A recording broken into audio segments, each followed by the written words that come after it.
Las 6 palabras que la voz al teléfono pronunció esa noche todavía resuenan en mi mente. Tu verdadero padre organizó todo esto. De pie en ese restaurante vacío a las 2 de la madrugada, sosteniendo $45 millones en bonos al portador, finalmente entendí por qué mi padrastro, Vernon, me había odiado durante 18 años. Mi nombre es Colton, y hasta esa lluviosa noche de octubre, yo no era nadie. Un lavaplatos de 26 años con los dedos permanentemente arrugados y una mala espalda, durmiendo detrás de los contenedores de basura cuando el refugio estaba lleno. El tipo de persona con la que te cruzas en la calle sin hacer contacto visual. Pero a veces Dios esconde sus milagros más grandes en los momentos más pequeños. Y el mío llegó en forma de un maletín olvidado bajo la mesa 7 en el restaurante Mel's. Vernon Brackley se casó con mi madre, Diane, cuando yo tenía 8 años. Desde el primer día, me miró como si yo fuera algo que se quitaría de la suela del zapato. Ese chico no es mío, le decía a cualquiera que quisiera escuchar, generalmente después de su tercera cerveza. Hijo bastardo de algún vago irresponsable que ni siquiera pudo quedarse para criarlo. Mi madre simplemente se miraba las manos cuando él decía estas cosas, sin defenderme nunca, sin explicar nunca por qué un exitoso capataz de construcción se casaría con una madre soltera con dificultades solo para atormentar a su hijo. La noche que cumplí 18 años, Vernon me arrastró de la cama por el pelo. Fuera, dijo, arrojando mi ropa a la calle. Los bastardos no merecen herencia. ¿Quieres un techo sobre tu cabeza? Ve a buscar la tumba de tu verdadero padre y pídeselo a él. Mi madre se quedó en el umbral con su camisón, las lágrimas corrían por su rostro. Pero no dijo una palabra. Ni una sola palabra. Durante 8 años después de esa noche, sobreviví. No viví, solo sobreviví. Lavando platos en el restaurante Mel's, comiendo los restos de comida que los clientes no terminaban, duchándome en el gimnasio hasta que se me acabó la membresía, y luego usando los baños de las gasolineras y el agua de lluvia.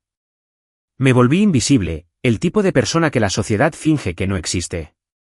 Pero me mantuve honesto, nunca robé, nunca mendigué, nunca abandoné la creencia de que de alguna manera, algún día, la vida tendría sentido. Luego llegó esa noche de octubre, cuando un anciano con un traje caro se sentó en la mesa 7 durante 2 horas, bebiendo una sola taza de café y mirando su reloj como si esperara a alguien que nunca llegó. Se fue en silencio, casi tropezando en su prisa, olvidando el maletín de cuero que revelaría la verdad sobre todo, quién era realmente mi padre, por qué Vernon me odiaba y por qué mi sufrimiento había sido orquestado por un hombre que me quería muerto incluso antes de que yo naciera. ¿Qué harías si abrieras un maletín y encontraras $45 millones en bonos al portador con tu nombre en una carta que decía que habías pasado la prueba? ¿Lo tomarías? ¿Llamarías a la policía, huirías? No hice ninguna de esas cosas. Me senté en ese restaurante vacío y esperé a que sonara el teléfono que había dentro, porque en el fondo, había estado esperando toda mi vida a que alguien me dijera que yo valía algo. Simplemente nunca imaginé que la respuesta vendría de un fantasma y destruiría la única familia que había conocido. Esta es la historia de cómo descubrí que Vernon Brackley asesinó a mi padre cuando yo tenía 6 meses, le robó a su esposa, pero no su fortuna, y pasó 18 años castigándome por tener los ojos de mi verdadero padre. Trata sobre cómo un multimillonario moribundo llamado Randolph Winters cumplió una promesa a su socio de negocios asesinado, probando si la pobreza había quebrado mi espíritu o revelado mi carácter. Y trata sobre esas 6 palabras que lo cambiaron todo, demostrando que a veces las personas que te llaman inútil solo temen que descubras lo valioso que realmente eres.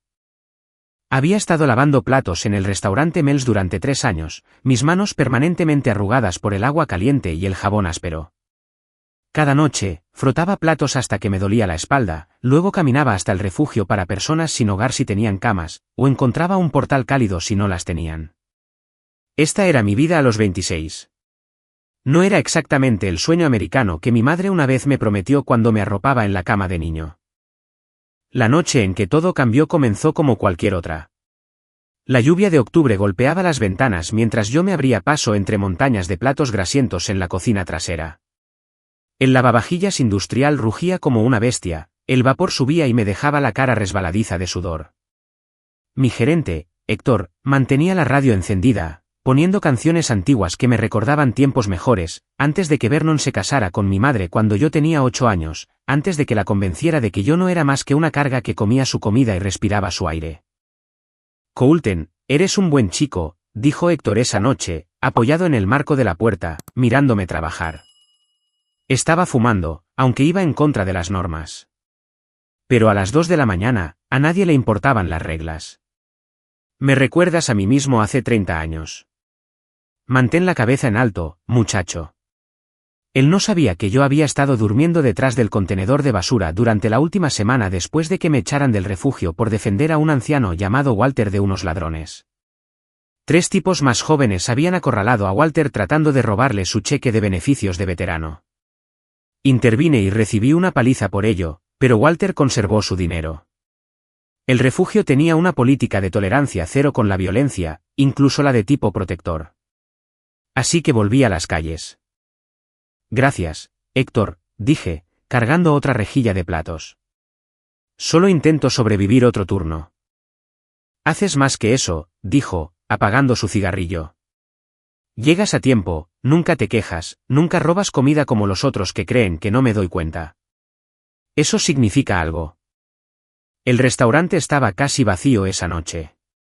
Solo un cliente en la mesa del rincón. La mesa 7, junto a la ventana. Era un hombre bien vestido de unos 70 años, con un traje de color carbón que probablemente costaba más de lo que yo ganaría en 5 años.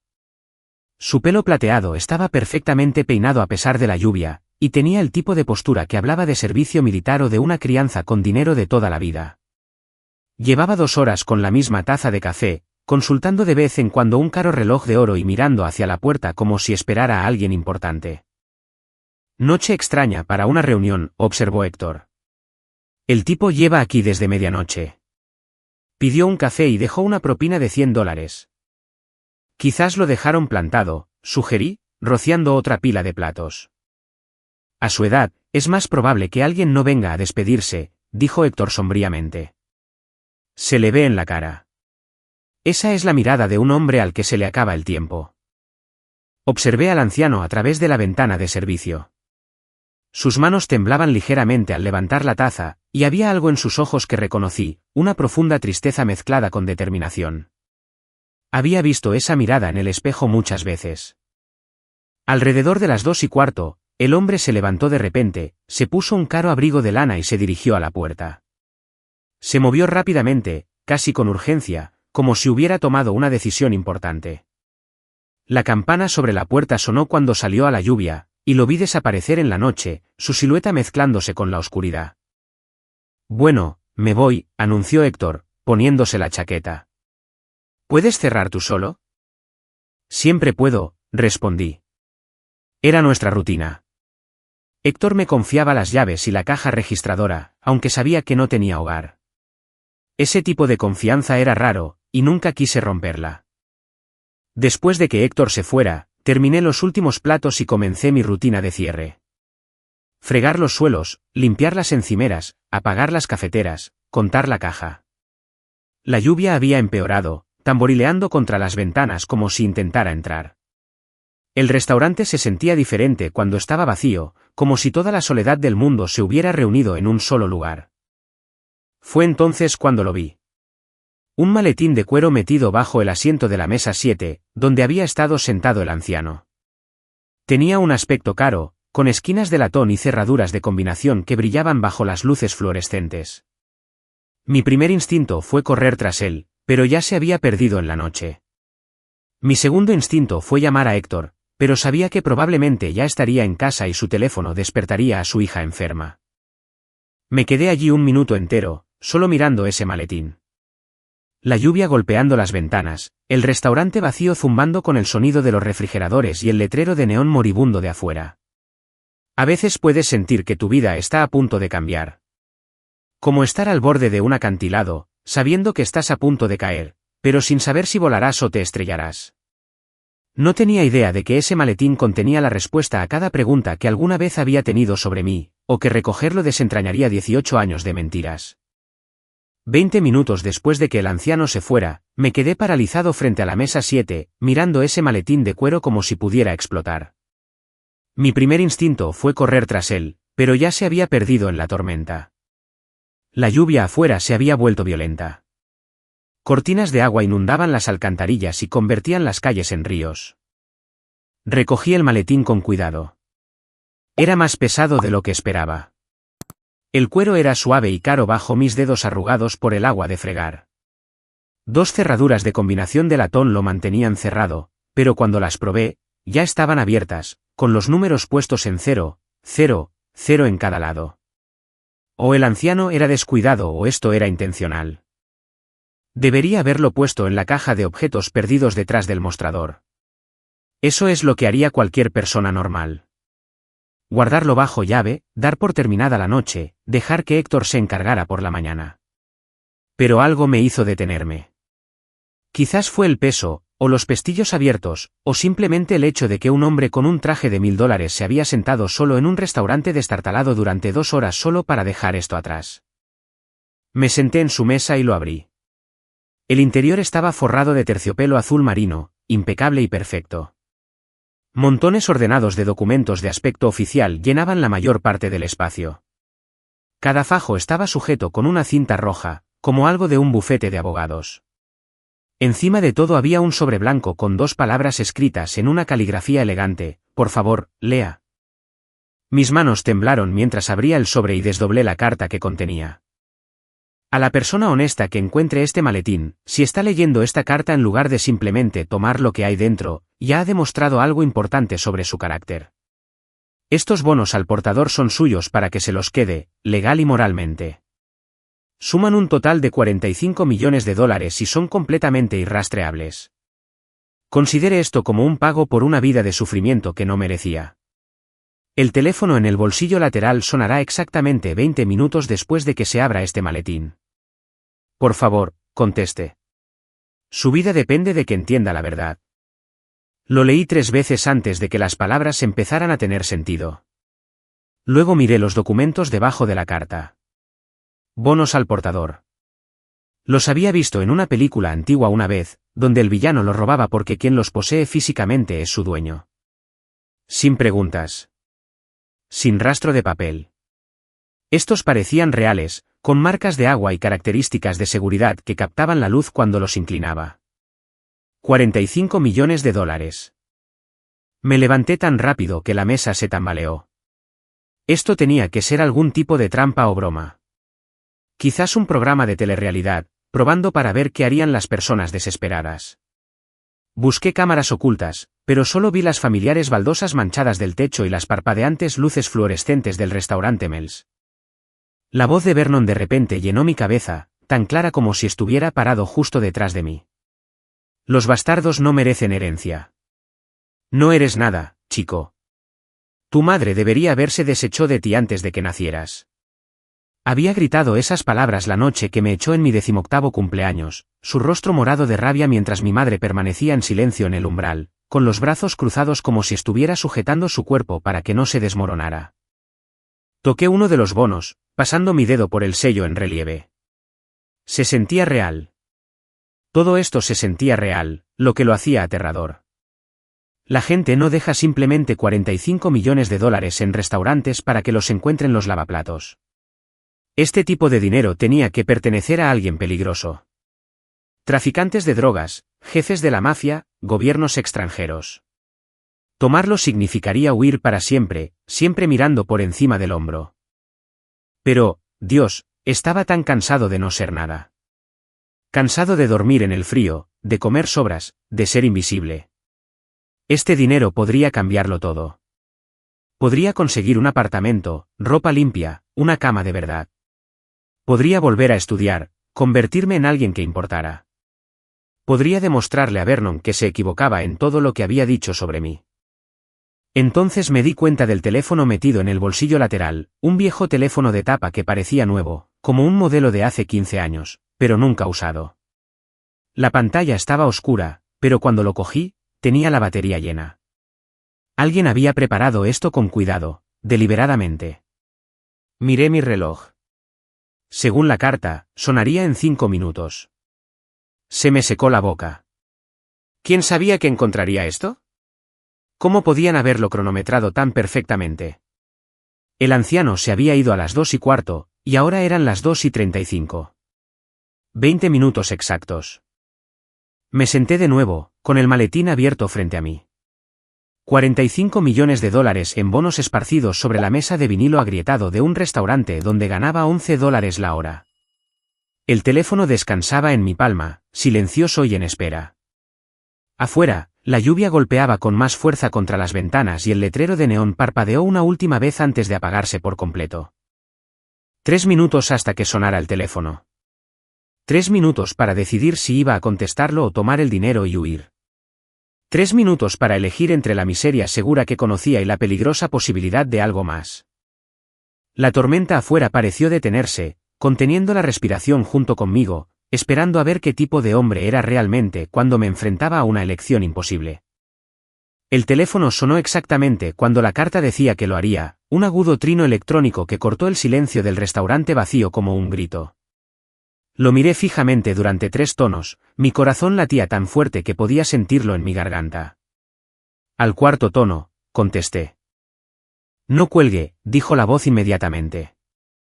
Era profunda, refinada, con el tipo de acento que pertenecía a las salas de juntas y los clubes de campo, no hablando con lavaplatos a las 3 de la mañana. Felicidades, Colton. Pasaste la prueba.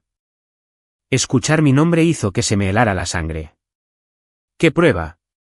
¿Quién es? ¿Cómo sabe mi nombre? La prueba de carácter que tu padrastro falló hace 20 años. Por favor, siéntese si no lo está ya. Lo que estoy a punto de decirle será difícil de escuchar. Estoy sentado, mentí, en realidad paseando por el restaurante vacío, mi mano libre agarrada al mostrador para apoyarme. ¿Es usted el hombre que estuvo aquí esta noche? ¿El de la mesa 7? Sí. Mi nombre es Randolph Winters, aunque eso no significará nada para ti todavía. Te he estado observando durante mucho tiempo, Colton. El maletín, los bonos, todo lo que hay dentro es real, y todo te pertenece a ti. Esto es una locura, dije, mi voz quebrándose como si tuviera 13 años de nuevo, enfrentando la ira de Vernon. La gente no deja simplemente $45 millones en restaurantes para que los encuentren los lavaplatos. ¿Qué es lo que realmente quiere? Sí que lo hacen, cuando se les acaba el tiempo para enmendar viejos errores. Hizo una pausa y pude oír su respiración, dificultosa y ligeramente húmeda. Me estoy muriendo, hijo. Cáncer de páncreas, etapa 4. 3 semanas, quizás 4 si tengo la mala suerte de prolongarlo. Necesitaba asegurarme de que recibieras lo que era tuyo por derecho antes de irme. No lo entiendo. Nunca lo he visto antes de esta noche. No, pero conocí a tu madre antes de que conociera a Vernon. También conocí a tu verdadero padre. Las palabras me golpearon como un golpe físico. Me dejé caer en la mesa más cercana, mis piernas de repente incapaces de sostenerme. Mi padre está muerto. Murió en un accidente de construcción antes de que yo naciera. Mamá me dijo que se cayó de un andamio. Eso es lo que Vernon le dijo que dijera. Colton, tu verdadero padre era mi socio de negocios, Theodore Ashford. Construimos juntos un imperio inmobiliario comercial en los años 80 y 90. Era brillante, amable y estaba absolutamente entregado a tu madre cuando se conocieron. Estuvieron casados durante 2 años antes de que nacieras. Se me hizo un nudo en la garganta. Mamá siempre dijo que nunca se había casado con mi padre. Que solo era un tipo que se fue cuando ella se quedó embarazada. Eso no es posible. Tu madre tenía 23 años cuando conoció a Theodore en una gala benéfica a la que lo arrastré. Él tenía 41, divorciado, rico y completamente prendado de ella. Se casaron 6 meses después. Naciste un año después de eso. Theodore era el hombre más feliz que jamás había visto, mostrando a todo el mundo fotos de su bebé, planeando tu futuro, creando fondos para la universidad y cuentas fiduciarias. Entonces, ¿qué pasó? Mi voz salió apenas como un susurro. Vernon Brackley pasó. Era el capataz de construcción de Theodore, gestionando nuestro mayor proyecto de desarrollo. Inteligente, ambicioso y completamente despiadado bajo ese encanto de buen chico. Cuando tenías 6 meses, Theodore murió en una de nuestras obras. Un andamio se derrumbó, lo que la policía dictaminó como accidental. Pero yo sabía que no era así. Me levanté, incapaz de quedarme quieto. Vernon mató a mi padre. Nunca pude probarlo, pero sí, creo que lo hizo.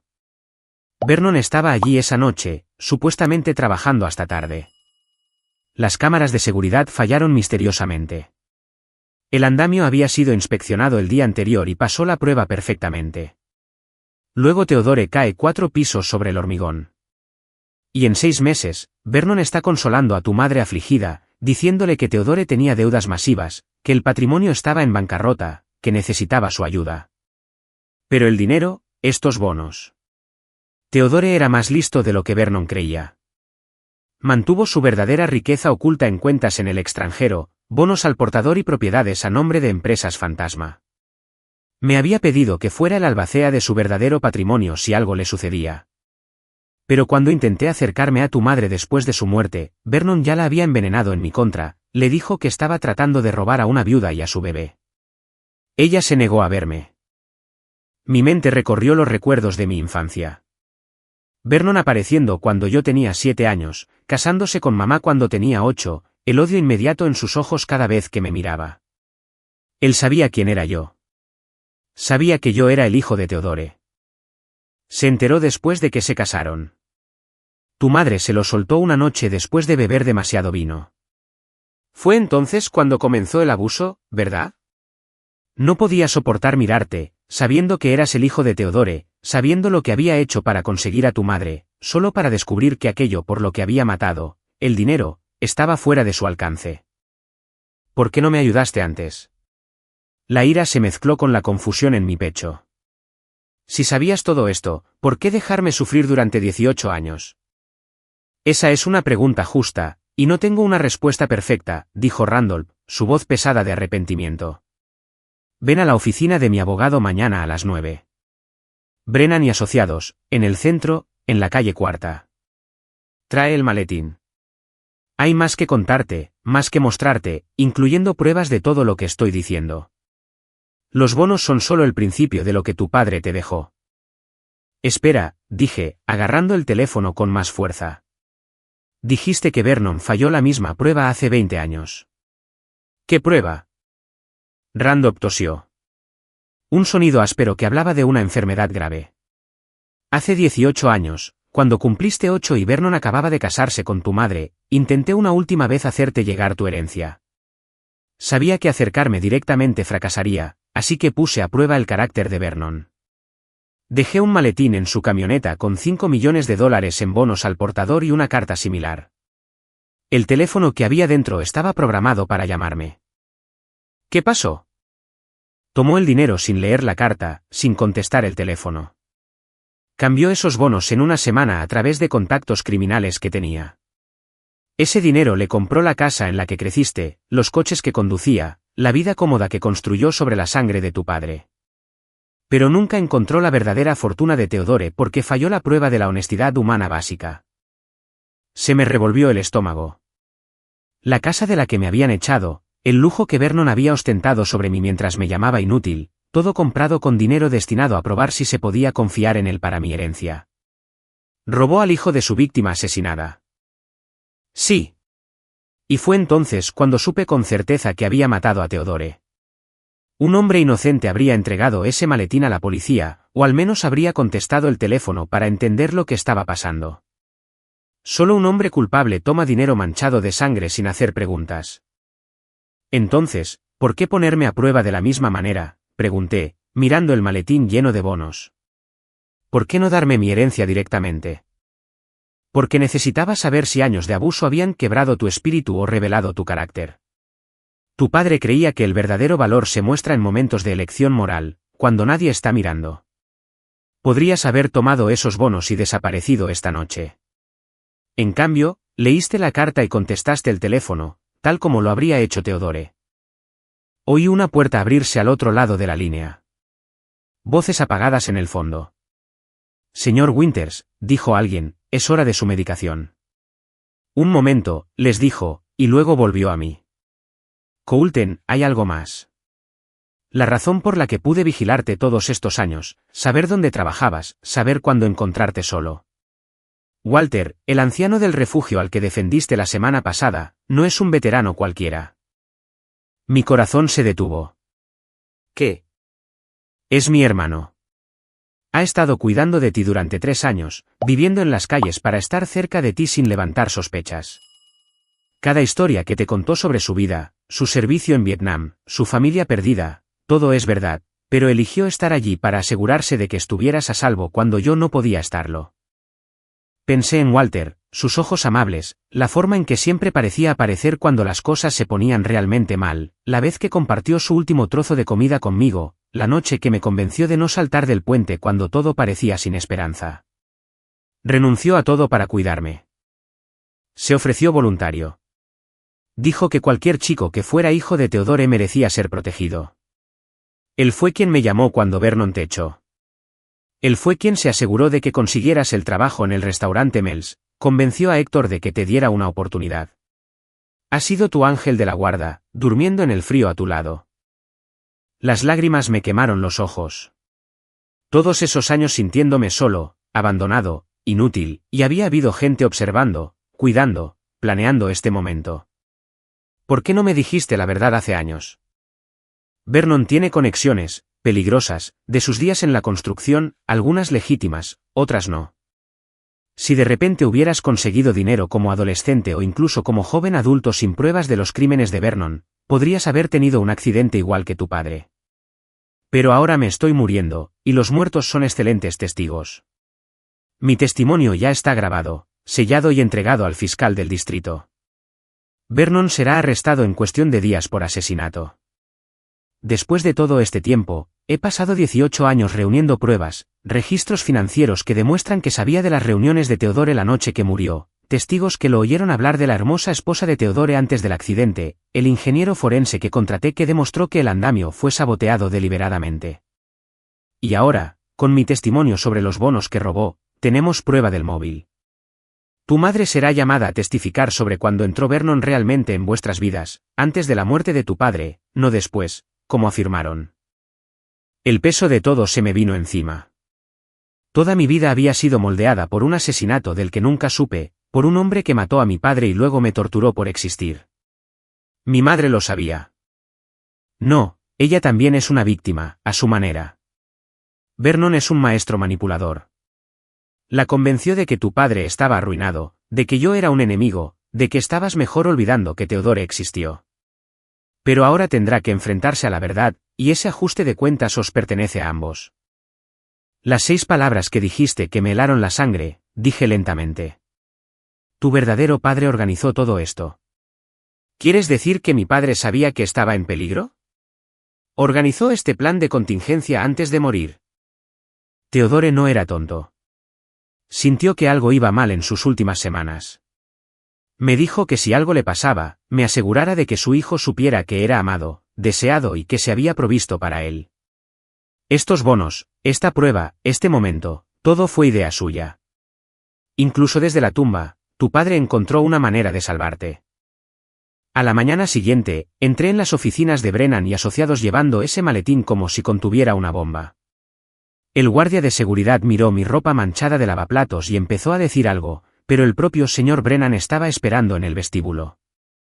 Coulter Ashford, dijo, usando mi verdadero apellido por primera vez en mi vida. Te hemos estado esperando durante 18 años.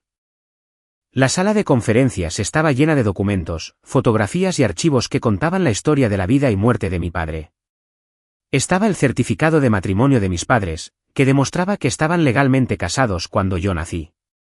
Fotos de mi padre sosteniéndome de bebé, su rostro resplandeciente de orgullo. Registros financieros que mostraban el imperio que había construido, uno que hacía que los 45 millones en bonos parecieran calderilla. Randolph estaba allí, en una silla de ruedas ahora, con un aspecto más frágil que el que tenía apenas unas horas antes en el restaurante. Walter estaba sentado a su lado, y al verlos juntos, pude ver el parecido familiar. Walter se levantó cuando entré, y lo abracé por primera vez, ambos llorando como niños. Tu padre te dejó todo, explicó el señor Brennan, extendiendo escrituras y contratos. Propiedades comerciales en 7 estados valoradas en aproximadamente 200 millones, cuentas de inversión que han estado creciendo durante 26 años, y esto. Deslizó una carta sobre la mesa, sellada y fechada justo una semana antes de la muerte de mi padre. La abrí con manos temblorosas. La caligrafía de mi padre era audaz y segura. Mi querido hijo, si estás leyendo esto, entonces mis peores temores se han hecho realidad. Quiero que sepas que cada día que he tenido contigo ha sido un regalo. Eres mi mayor logro, mi alegría, mi legado. El dinero y las propiedades que te dejo son solo cosas, pero el amor que siento por ti es eterno. Sé el hombre que sé que puedes ser. Ayuda a otros que no tienen nada, porque sabrás lo que se siente. Y recuerda, tu valor nunca fue determinado por lo que otros decían de ti, sino por las decisiones que tomas cuando más importa. Con todo mi amor, papá. 3 semanas después, Vernon fue arrestado en la casa que había comprado con dinero robado. Los equipos de noticias lo filmaron siendo sacado esposado, gritando que yo lo estaba incriminando, que no era más que un bastardo que no merecía nada. Mi madre se quedó en el umbral, pareciendo más pequeña de lo que nunca la había visto. Finalmente comprendiendo al monstruo con el que se había casado. Pagué por la acusación de Vernon, los mejores expertos forenses que el dinero podía comprar. El juicio duró 8 meses, pero el veredicto fue unánime, culpable de asesinato en primer grado. Cadena perpetua sin posibilidad de libertad condicional. Mientras se lo llevaban, me miró con tanto odio que los alguaciles se acercaron más. Pero no sentí nada. Para mí, ya era un fantasma. Mi madre vino a verme después del juicio. Lo siento, fue todo lo que pudo decir al principio. Nos sentamos en silencio durante un largo rato antes de que volviera a hablar. Amé a tu padre. Theodore era todo lo que Vernon pretendía ser. Amable, generoso, paciente. Cuando Vernon me dijo que Theodore había muerto arruinado, que tú y yo nos moriríamos de hambre sin su ayuda, le creí. Era joven, estaba asustada y sola. Lo elegiste a él por encima de mí, le dije, ya no enfadado, solo cansado. Cada vez que me llamaba inútil, cada vez que me pegaba, tú te quedabas ahí y lo permitías. Lo sé, dijo ella, y viviré con eso el resto de mi vida. Le conseguí un pequeño apartamento, me aseguré de que tuviera lo que necesitaba. No porque mereciera el perdón, sino porque el odio es un veneno que solo daña a la persona que lo alberga. Vernon me había enseñado esa lección con su propio amargo ejemplo. Con mi herencia, compré el restaurante Mel's y otros 6 restaurantes en dificultades, convirtiéndolos en centros de formación para personas sin hogar. Héctor dirige toda la operación ahora, dando segundas oportunidades a gente como yo. Hemos ayudado a 300 personas a recuperarse en solo 2 años. Walter vive conmigo ahora en una casa con vistas al océano. Dice que le recuerda a la costa de Vietnam, pero en paz esta vez. Randolph falleció 4 semanas después de esa noche en el restaurante, pero no sin antes ver a Vernon condenado. Sus últimas palabras para mí fueron, tu padre estaría muy orgulloso. A veces vuelvo a la mesa 7 del restaurante Mel's, generalmente tarde por la noche cuando está tranquilo. Pienso en cómo un maletín lleno de dinero reveló la verdad sobre quién era yo realmente. No un bastardo, no un inútil, sino el hijo de Theodore Ashford, amado y deseado desde el principio. La mayor herencia que mi padre me dejó no fue el dinero ni las propiedades. Fue la prueba de que siempre había sido valioso, incluso cuando el mundo intentó convencerme de lo contrario. Vernon pasó 18 años tratando de destruirme. Pero en su lugar, me enseñó que el verdadero valor no es lo que otros dicen de ti. Es lo que eliges hacer cuando nadie está mirando. Esa es mi historia. Y si resuena contigo, por favor, dale me gusta a este vídeo y compártelo con alguien que necesite escuchar que sus circunstancias actuales no definen su valor. Comenta abajo si alguna vez has tenido un momento en el que descubriste que eras más valioso de lo que otros te hicieron creer. Y no olvides suscribirte al canal para más historias sobre gente común que descubre verdades extraordinarias. Recuerda, a veces el peor sufrimiento es solo la preparación para tu mayor propósito.